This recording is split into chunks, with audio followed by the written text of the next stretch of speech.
Okay, well, last week in our weekly podcast on commodities, we promised you a little bit of a special edition today, and this is definitely what we have, because instead of Peter, who's normally standing next to me, he's been replaced by somewhat much more intelligent when it comes to commodities than Peter is, and I'm very happy to welcome Nitesh Shah. He's head of commodities and macroeconomic research for Europe, working at WisdomTree, based in London, I believe.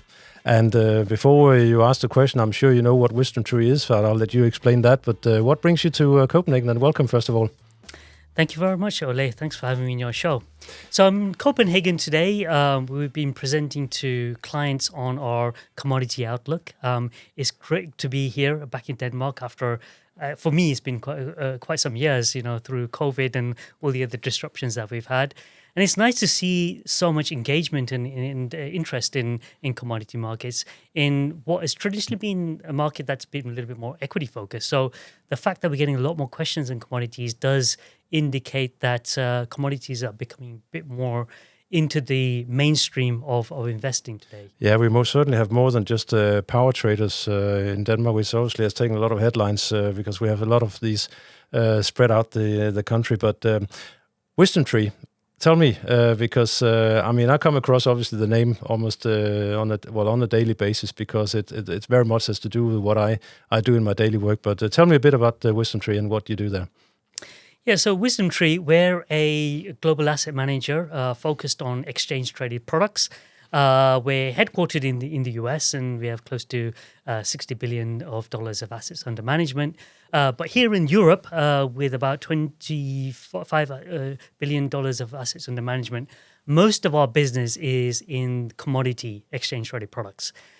So WisdomTree really grew its presence here through the acquisition of a company called ETF Securities back in 2018, which was a specialist in commodity exchange-traded products.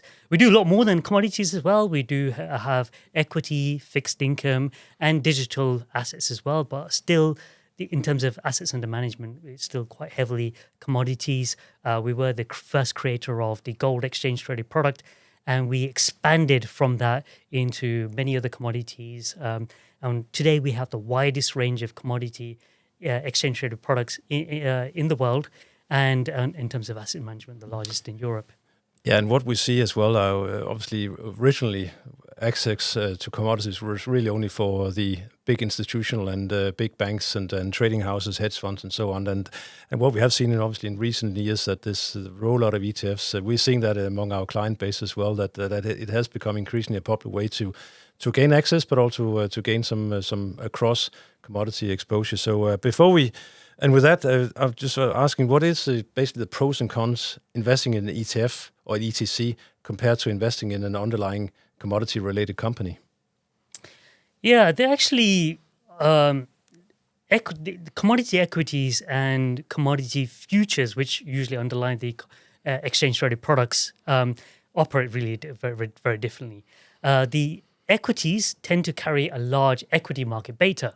So if equity markets are going up, the miners or the oil extraction companies tend to do quite well. And when equity markets are falling, they tend to do badly. Yes, commodities are cyclical, so they should have some sort of relationship to the economy. But commodity futures tend to be a bit more late cycle.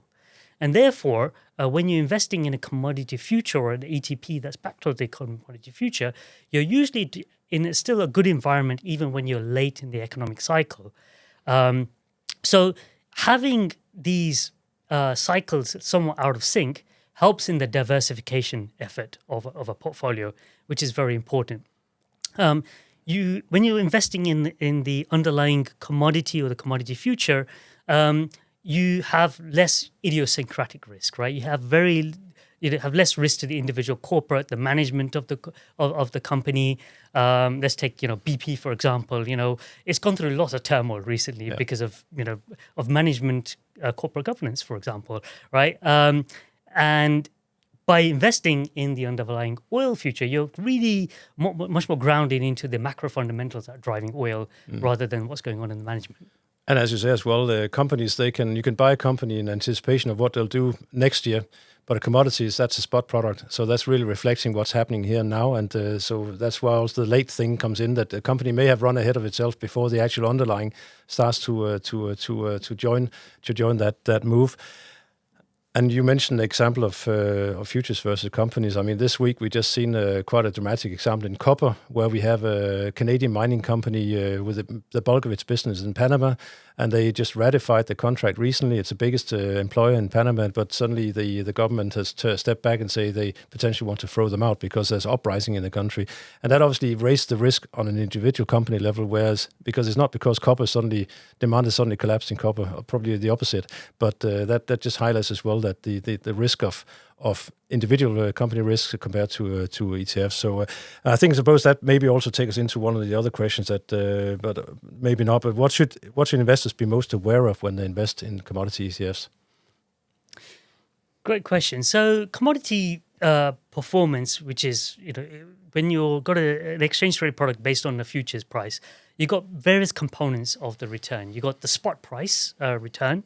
You have something based on the shape of the futures curve. Now, I'm going to get a little slightly technical here. And it's very important. That's I'm glad you're mentioning it, because it really is important, and especially what's happening right now with tightness in the market. Absolutely. This is a big part of either the source of the return or the drag on the return. And to put it in very simple terms, the futures curve, basically you have delivery of the underlying at different points in time, and each delivery point will have a different price. Most commodities tend to be in what we call a state of contango, where the price of delivery for something in the future is a lot more higher than what it is for immediate delivery. Now, when markets are in contango, what you'd expect is, through the passage of time, as that contract becomes closer and closer to the front, the price of that contract should decline if all of the things being equal. And that acts as a drag on performance. So contango means your performance is dragged.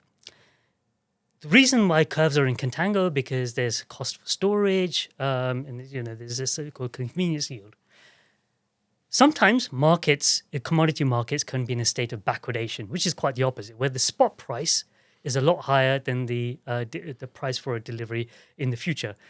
And assuming that the curve shape doesn't change at all, through the passage of time, as the future price approaches the spot, you'd expect the price to increase. So you get an enhancement of prices.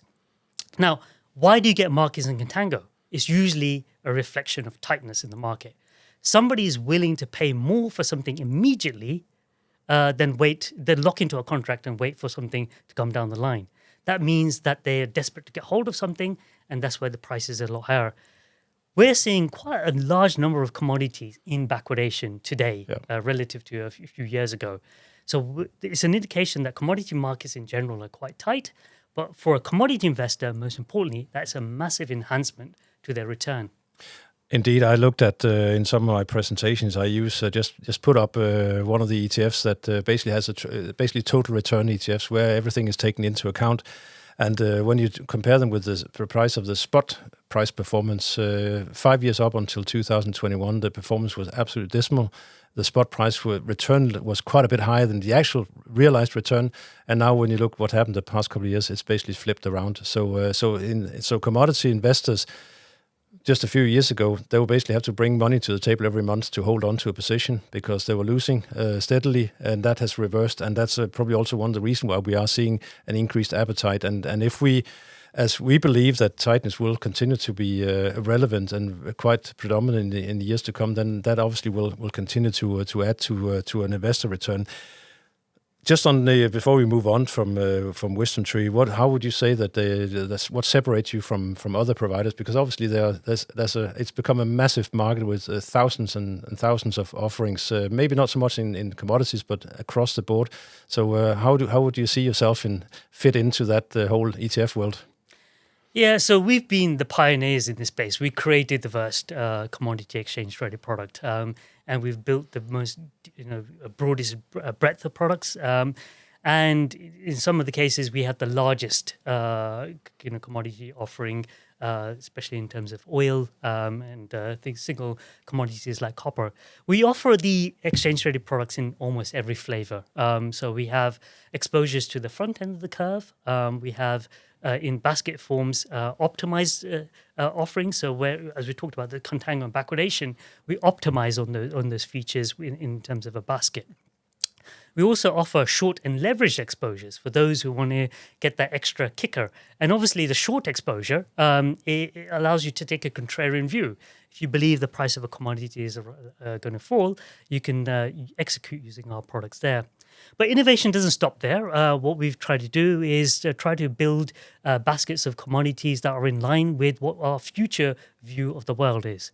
So traditionally, commodity baskets, they've been designed on the back of, what has been the past production of these commodities and what has been the liquidity of those those commodities in the past. That's your typical Bloomberg commodity or S&P GSCI commodity index, really calibrated on the past. But if we look to the future and think about what could drive up commodity demand in the future, it's likely to be a lot to do with energy transition, moving away from the hydrocarbons like oil and gas towards the things that are going to be powering energy going forward. And in that circumstance, what we've tried to do is identify the commodities that are going to be most in demand there, but also in terms of the weights we put on those commodities is driven by the likely demand, future demand of those commodities rather than backward looking. So we're constantly evolving. We're constantly trying to put new products into the market and pushing the frontier forward. Well, I was about to ask if you had anything in the pipeline. Obviously, I cannot stand here and disclose anything, but I get a feel for. I can kind of sense in what direction you would like to go, and obviously that fits really well into I think how investors will be trying to look for exposure to this transformation in the coming years. Well, with all that said and done, you are just like me. Your main passion, I believe, is commodities, apart from your family and your whatever else you do when you leave your office in the evening. And so let's talk about commodities, because obviously it's been going through a significant and very interesting time in the past few years. We all saw the massive surge after the pandemic locked everyone down. We couldn't go to the cinema or go traveling, so instead we just went online behind our computer, start buying consumer goods. That obviously required commodities of all sorts of shapes and sizes. It required a lot of freight as well. So prices of everything exploded. That has since come down, and now it seems like we've been in a bit of a lull now for the past few months. But without putting any words in your mouth, because then I'd like to hear your move, your counter to that, because we have at Saxo Bank the view that commodities are still at the beginning of a let's not call it super cycle, let's call it bull cycle, because super cycle sounds really quite aggressive, but a bull cycle, basically a number of years where prices will be underpinned. We're seeing the funding cost, which is likely to remain high. We're seeing the lower investment appetite. We're seeing lending restrictions. We're also seeing this green transformation, as we're going to talk about, which is going to create some kind of greenflation probably.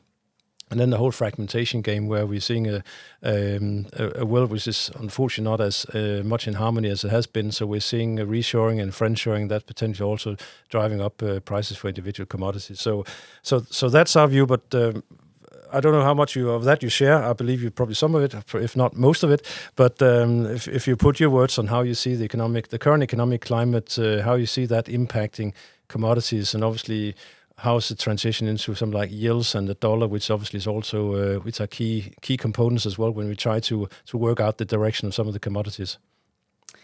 Yeah, great question. And I, just to preface, I think we share a lot of your views, actually. So we're generally in harmony there. I think, just touching some of the points that you made. So yes, we had a massive commodity bull run 2021, 2022, because a lot of the world was reopening after COVID, except for China. And come 2023, end of 2022, China reopened and everybody expected the same from China. But China chose its own path. It looked to the Western world and said, ooh, they've got an inflation problem. We don't want that.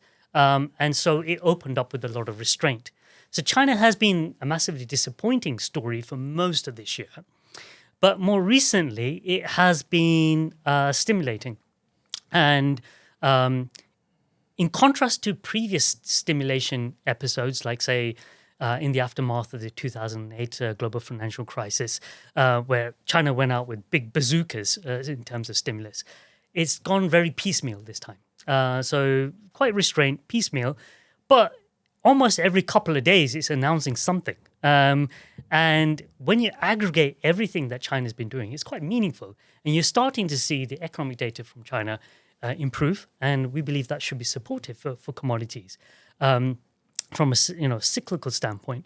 But even before you get to that point, if you look on the ground and you look at China's consumption of commodities, even during the weak macro data releases that it was producing, commodity demand was pretty strong. It was held up really well compared to historic trends. And that seems to be a story of China using weak prices strategically. When copper prices are so low, why not increase grid expenditure? Because China has net zero ambitions by the year 2060. It needs to reduce its emissions from vehicles. And the best way to do that is shift to electric vehicles as fast as possible. When copper prices are weak, the best time to do that. And you can see its grid expenditure has been very strong. Copper demand has been very strong. And now we're seeing that cyclical kicker on that because of stimulus. That could go much higher as well. While, everyone had pinned their hopes on China, I guess the rest of the world has been somewhat encumbered by higher interest rates and, fiscal retrenchment to an extent. So, the global economy, I guess, is cooling to an extent. But as China stimulates, that could sort of be that counterbalance to that. That's the sort of the very short term. But the medium term picture for commodities, I think, is largely driven by what you alluded to, is that we're seeing this transition towards renewable types of energy consumption. And that will change the composition of types of commodities that will be utilized. It'll be a lot more metal heavy.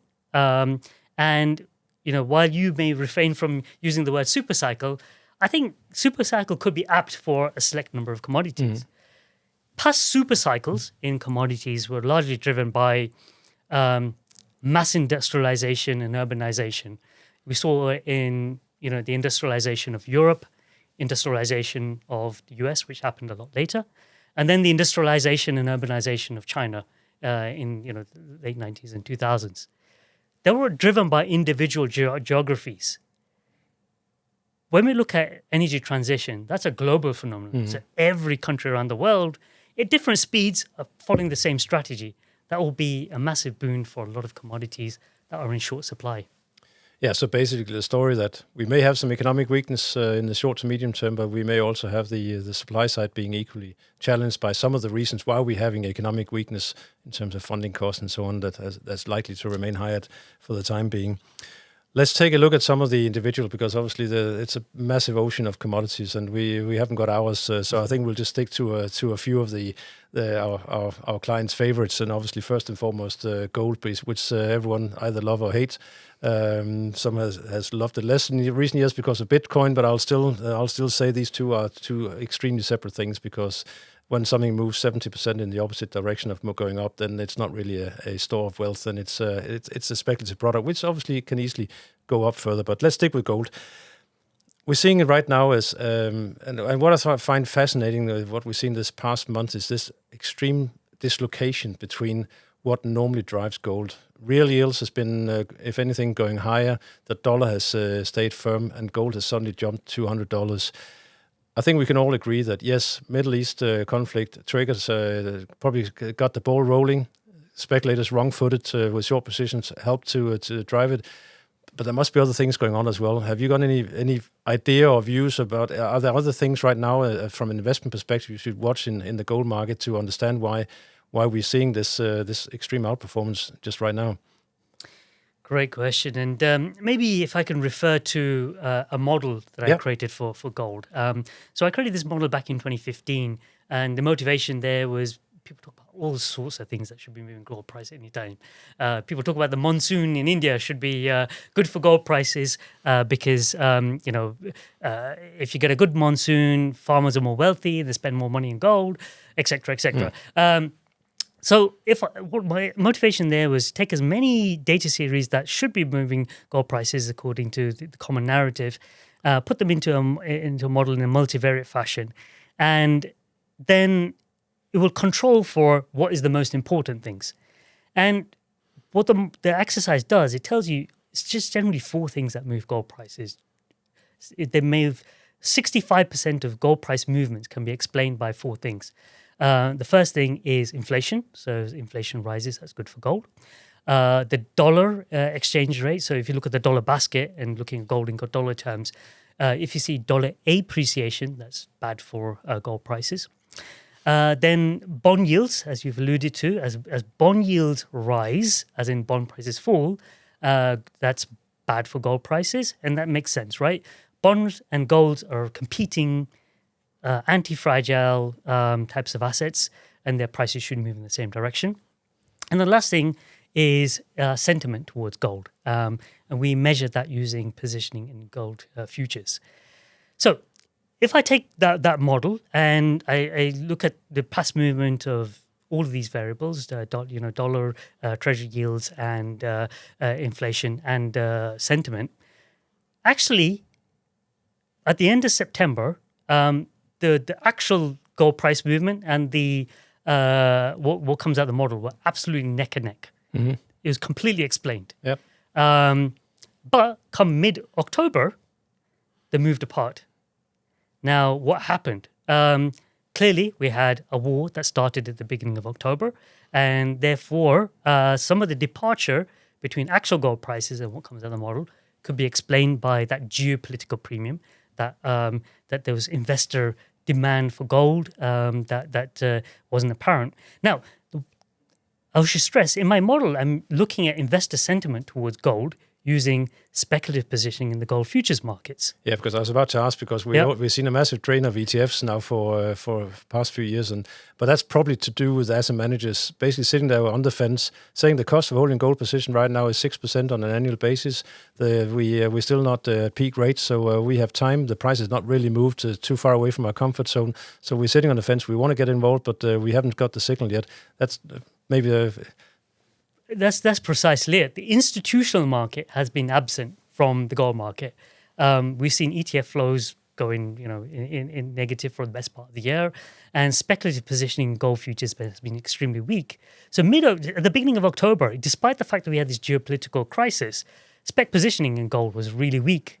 But towards the end of October, actually started to reverse. And I think the price increase basically caused a lot of the spec shorts to be covered. And that's basically been driving, that second momentum in gold prices towards the end of October. I should stress that it was very much an institutional phenomenon because retail demand for gold has been stellar. Yeah. You've been seeing the big retail markets like in China, India, Turkey, they've all been really strong. And even in US and other markets, bar and coin demand has been really strong. So there's a little bit of a dichotomy between the institutional and retail markets. But I think at the same time, we also just have to look at the central banks. So far this year, they hoovered up around 800 tons during the first 3 quarters. ETF withdrawals has been around 200 tons. So and ETF flows come and go. Central bank demand tends to disappear. Only come back into the market if you maybe Russian central bank suddenly can't access liquidity and you need to sell your gold. But otherwise, it tends to disappear from the market. So that's obviously keeping, in my view, a soft floor into the market. We should not get into discussions about the stability of the bond market. I think we'll leave that to someone else to talk about, because that can get a little bit contentious. But I think also there is the fact that we saw gold actually rise at a time where we saw a yield spiking higher. Maybe creating a little bit of concern that the market started to worry about something breaking. Perhaps the higher the yield, the faster we could go towards a reversal in terms of because it's leading to some tightness as well. But nevertheless, I think my view is that's my view. But what do you think? What does your model tell you about the coming months and quarters? Yeah. So. The model in of itself doesn't come up with a forecast, but I can feed any macroeconomic view of the world into that model and come up with a gold price that's consistent with that. So if I take the consensus view, so take Bloomberg's survey of economists, their views on bond yields, which are to decline, dollar exchange, dollar to depreciate, and inflation to moderate. So they're kind of opposing things. Put all that into the model. I get to a gold price of 2,090 by Q3 of 2024. So that will be a new all-time high for gold in nominal terms, not in real terms, and surpass the past peak that happened in August of 2020, around 2060. So there's still plenty of upside for gold, even despite the fact that we've got a political premium in there. Now, in that model, obviously, what I don't get from consensus is a view on investor sentiment. And what I plug into that model is something very conservative, around 75,000 contracts net long, which is around half the spec length of what we got today. Yeah. So there's probably upside on that as well if we maintain spec length at what we have today. Yeah, interesting. And how do you think that would, because obviously two other metals that sometimes get talked about when we talk about gold is silver and to a certain extent also platinum.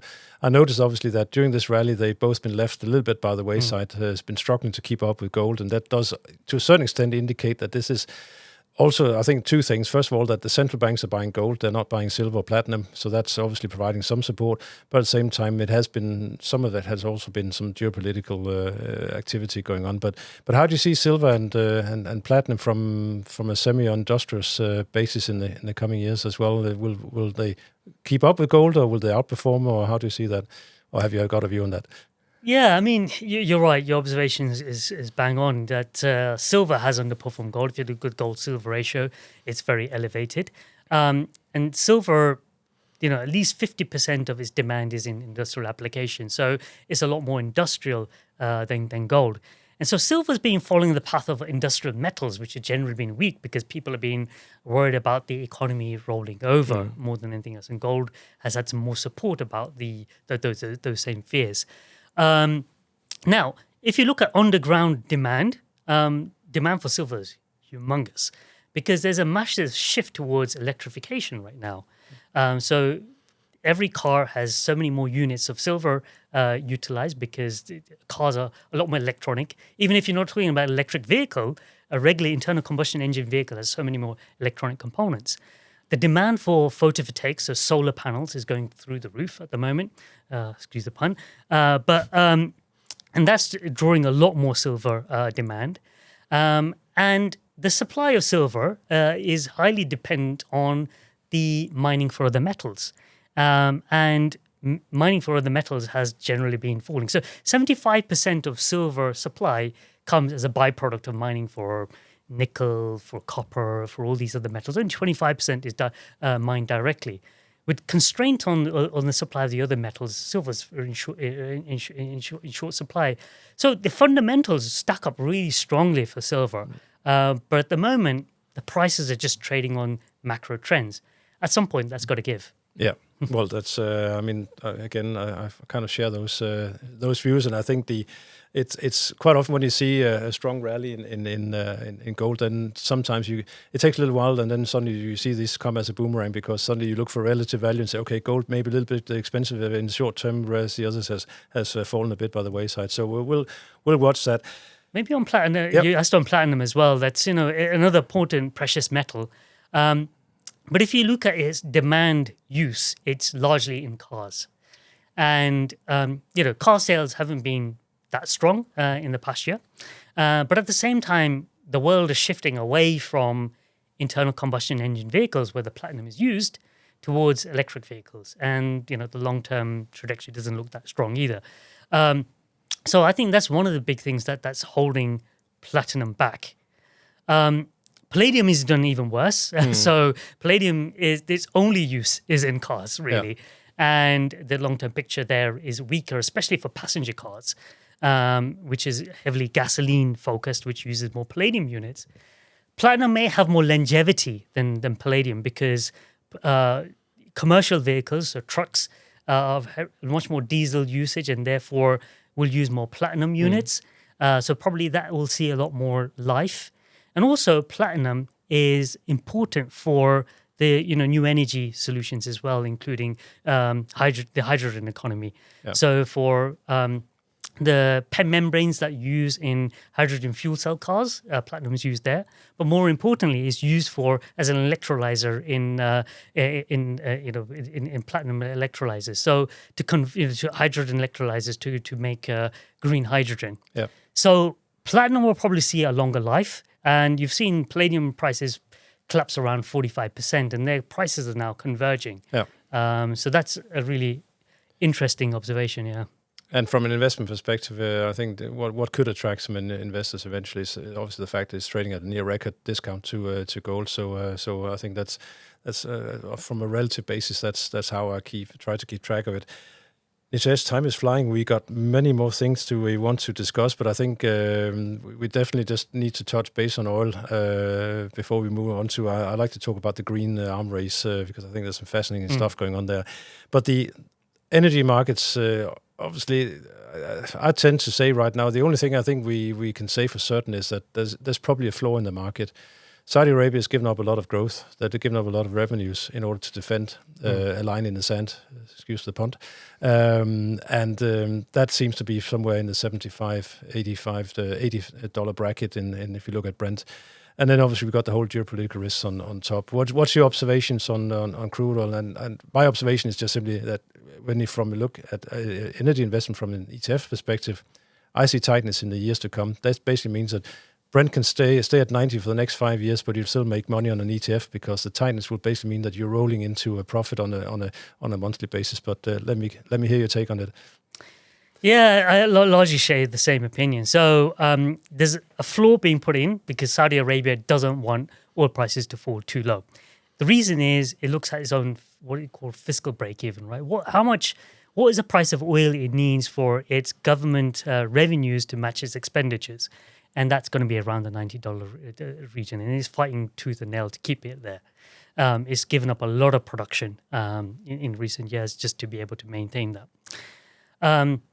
Now, to counteract some of the restraint in OPEC production, in the Organization for Petroleum Exporting Countries, the US has been expanding its production, but that's got limited legs. The US doesn't have that much oil assets to start off with, and it hasn't been investing that much in expanding those assets. So that's got to tail off. And if you look at rigs in operation, they've been falling for a while. The other thing that's helped counter some of the Saudi restraint has been Iranian production. Now, that's puzzling because Iranian production is under embargo. The US hasn't imported an ounce of Iranian oil since the 1970s, but it has extraterritorial embargoes on oil. So on Iranian oil. So any country seen to be importing Iranian oil falls under the US embargo. They won't be allowed to use dollars in any of the transactions. So in the last 6 months or so, prior to the Israeli war, we saw Iranian production increase. Why? Because US was turning a blind eye to it. Yeah. But now it can't do that because Iran looks like it's being implicated. Israel has accused Iran of having supported Hamas and Hezbollah and other proxies in the region. So that will probably come off. So you're going to see some tightness. And the clear point is the capex has been woefully low across the board. So while we may see demand for oil shrink, supply is probably going to shrink a lot faster. Yeah, and that's how we view it as well. And as you say, that we're not geopolitical experts, but that alone, just ratification of the sanctions could have a tightening impact because Iran has most certainly, together with the US, been the biggest increases of oil exports and production this year. Before we talk about just the green arm race, just touch base on the agricultural sector because I think we've seen this year a bit of a divide between north and south. We have if you look at the performance of grains versus soft commodities, which are cocoa, coffee, sugar, and rice, and so on, we got a distinctive difference in performance. Grains has been falling, softs has been rising, and it looks like we're having. Some of that is, I think, is El Nino, but we basically had a good crop season across the northern hemisphere. So ample amount of crops, sending prices of corn, soybean, and wheat lower. Whereas we have the El Nino worries, which is already impacting production on the southern hemisphere of some of these key commodities. Cocoa we're seeing in Africa, we're seeing rice in India and Thailand, and so on. Anything you want to add to that El Nino story for the months ahead? Yeah, I think El Nino is very important in terms of disrupting world trade wind patterns and therefore weather. And it's largely been, a tropical story. The hot countries where cocoa, coffee, sugar are cultivated, they've been damaged the most, and therefore the prices have gone up the most. Grains have been weak because of a bumper crop in Russia, and even the collapse of the grain deal with Ukraine wasn't enough to keep the prices higher. But there's one southern hemisphere country that's very important to the wheat production. That's Australia, and that country's crop cycle is yet to come. So El Nino hasn't finished yet, and there's a good chance that El Nino will continue for the next 6 months. And so we're looking at the Australian crop right now, and if that fails to produce the yields, that could be a boon for wheat. And obviously, wheat prices are quite weak right now, and spec length is quite low there too. Exactly, that's almost been a net short throughout this year, so one we must certainly keep an eye on. Right, let's finish off with the metals and the green arms race, as we call it, simply because that we're seeing the green transformation hitting the buffers right now. We're seeing some massive drops in some of the equity prices. The companies trying to achieve these transformations simply because part of it is the theme has faded a little bit in interest, but also because funding costs has risen quite sharply. So some of these are very liquid, heavy funding. They need a lot of funding constantly, and that's driving down the underlying value. But I don't think the electrification and is not going to stop here. And that obviously we know that this requires all these so-called green metals, which obviously is a bit of a conundrum. But we have to dig for them in order to achieve our goals. Which metals are you focusing on in that respect? And do you have some numbers on what we can expect? Because people say, it'll rise, but it will still be cable and wiring into houses. They'll in China, that will be the main driver for copper, but as an example. But how do you see it? Yeah, I think there are several metals that will benefit from the transition: copper, nickel, aluminium, cobalt, lithium, for example. Copper, aluminium, and nickel, at least a doubling of demand from 2020 levels to year 2050, at least. But in the case of that's an environment where you're targeting a 1.5 degree temperature increase, which is it's the aspirations of the Paris Agreement. But when it comes to cobalt, maybe 3 times as much demand. In the case of lithium, at least 6 times the amount of demand yet in 2020. So we're talking about really large changes. And most of that change in demand is driven by electrification. So electric vehicles, grid expenditure, but also, photovoltaics, wind turbines, solar panels, all that sort of stuff, all going to be quite important. Now, the problem with that is that the pricing signal today isn't telling miners dig harder and dig deeper. So there's a massive complacency by the miners to actually meet that supply. What we may find is as we get out what is a cyclically rough patch right now to cyclically stronger patch, that will be coincided with the energy transition zooming much faster. Remember, these countries that signed up to these climate agreements, they've signed up to legally binding climate agreements. And the policy dynamics right now are way behind schedule. So we may see policy catch up, cyclical economic recovery, all coming to sort of a clash at a time when miners are unprepared. Yeah. And refining capacities woefully unprepared. Now, I think the US and Europe have, started to wake up to this reality. So you've got things like the Inflation Reduction Act in the US, which is the most misnamed piece of legislation ever. But the idea is, that there are credits offered to bring a lot more of the supply chain into the US territory. Similar sort of thing in Europe. You had Repower EU, which was the idea to wean Europe off Russian hydrocarbon dependency. And obviously the main beneficiary of that is energy transition. But on top of that, you've got the Critical Raw Materials Act, which is being debated by the tripartite right now as well. So there's a whole slug of money being offered to bring the supply chain of energy transition into markets that have almost no supply chain at the moment. So there's massive knowledge gaps. There's huge amounts of expenditure going on right now. And the countries who are the incumbents in these markets, like China, especially on the processing side, are seeing this as almost a trade war, and therefore are reacting in a tit-for-tat manner by restraining exports of their commodities like graphite, gallium, germanium, rare earth materials.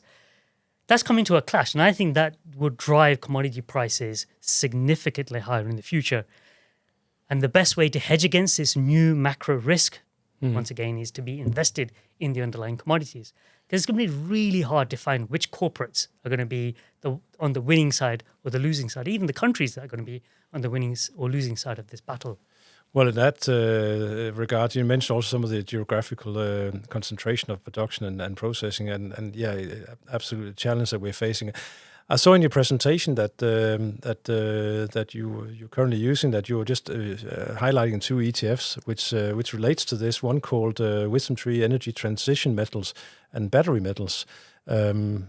What's different? I suppose they exist already, and or do what have you tried to? In what way have you tried to tweak them? Yeah, so we've had these products for more than 2 years now, and so the energy transition basket is the wider basket, and it involves 9 metals, a lot of the base metals, plus a couple of precious metals, and the battery transition is a sub set of that.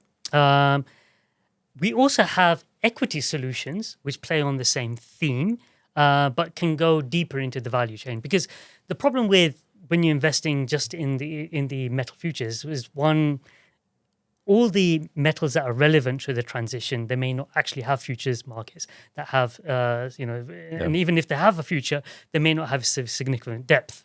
So we offer equity and commodity solutions to complete the package. Now, one of the big things that we've made change in the past year is in the transition basket and the battery basket, which are focused on commodities, is we've introduced lithium and cobalt into them. So when we launched them 2 years ago, the liquidity of those contracts just wasn't sufficient enough. But the liquidity is growing exponentially in those. More and more commercial users are using those futures markets for hedging their price risk, and that's driven up the liquidity. Now, we've introduced those in a very constrained basis because still the liquidity isn't high enough to leave them unconstrained. I mean, if there were, lithium and cobalt would be the largest things in the basket based on their projection for 3-year growth. So we've introduced them on a constrained basis, so combine their less than 3% of those baskets. But as liquidity improves, we hope to continue to increase the weights for those 2 commodities. Well, that's interesting, considering we had a bit of a drop in lithium. So if they start to recover, then you're adding exposure. That's obviously good for the underlying performance. Well, Nitesh, that was a bit longer than we planned, but I think it was. I find it very interesting, and I hope our listeners do as well. So I can't thank you enough for stepping into the studio here in Copenhagen and spend some time with me. Hopefully we can do that again some other time. And I think this basically concludes our video podcast. This has also been videoed, so but the podcast will obviously be available via the usual channels. So once again, thank you very much for listening in, and see you again sometime soon, Nitesh. Thank you very much. Thanks for having me. Thank you.